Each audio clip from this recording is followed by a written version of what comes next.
ఇరాన్పై Israel, America దాడుల కారణంగా ప్రపంచ దేశాలపై మరో భారం పడనుంది. వంట గ్యాస్ సిలిండర్ మరింత భారం కానుంది. హర్ముజ్ జలసంధి మూతపడితే భారత్కు ఎల్పీజీ కష్టాలు రానున్నాయి. ప్రస్తుతానికి ఎల్పీజీ అవసరాల్లో భారత్కు అధిక శాతం పశ్చిమాసియా నుంచే దిగుమతి జరుగుతోంది. దేశంలో 60% గ్యాస్ దిగుమతుల ద్వారానే వస్తోంది.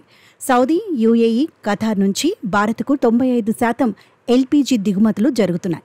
ఇక ఇజ్రాయెల్, ఇరాన్ మధ్య జరుగుతున్న వార్ కారణంగా గ్లోబల్ చమురు మార్కెట్లో ఒడిదుడుకులు ఎదురవుతున్నాయి. ఇరాన్ ప్రపంచంలోని ముఖ్యమైన చమురు ఉత్పత్తి దేశాల్లో ఒకటి. యుద్ధం ఇలాగే కొనసాగితే హర్ముజ్ జలసంధి మూసివేస్తే క్రూడ్ ఆయిల్ ధరలు భారీగా పెరుగుతాయని నిపుణులు అంచనా వేస్తున్నారు.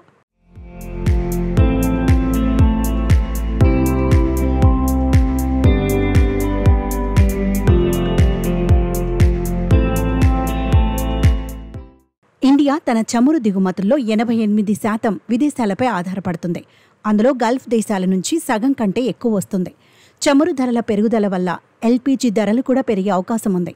ప్రస్తుతం భారత్లో 14.2 కిలోల గ్యాస్ సిలిండర్ ధర సుమారు 800 నుంచి 1000 రూపాయలకు అందిస్తున్నారు.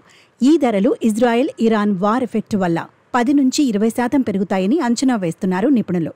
అంటే ఒక్కో సిలిండర్పై 100 రూపాయల వరకు పెరగొచ్చు. పెట్రోల్, డీజిల్, ఎల్పీజీ ధరల పెరుగుదల వల్ల రవాణా, వ్యవసాయం, ఉత్పాదక రంగాల ఖర్చులు పెరిగి ద్రవ్యోల్బణం 6 నుంచి 8% చేరవచ్చు.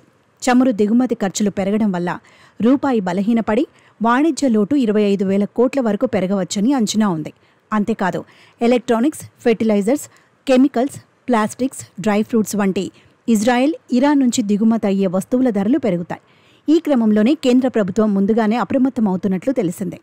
పెట్రోల్, డీజిల్ ధరలు అలాగే ఇతర వస్తువుల పెరుగుదలపై పరిస్థితులను నిశితంగా గమనిస్తున్నట్లు కేంద్ర మంత్రి హర్దీప్ సింగ్ పూరి చెప్పారు.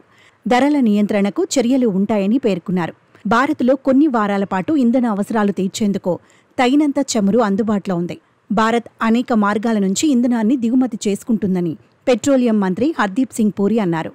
కాగా హర్ముజ్ జలసంధిని మూసివేసేందుకు ఇరాన్ పార్లమెంట్ ఆమోదం తెలిపింది. అయితే తుది నిర్ణయానికి అత్యున్నత భద్రతా సంస్థ ఆమోదం అవసరం.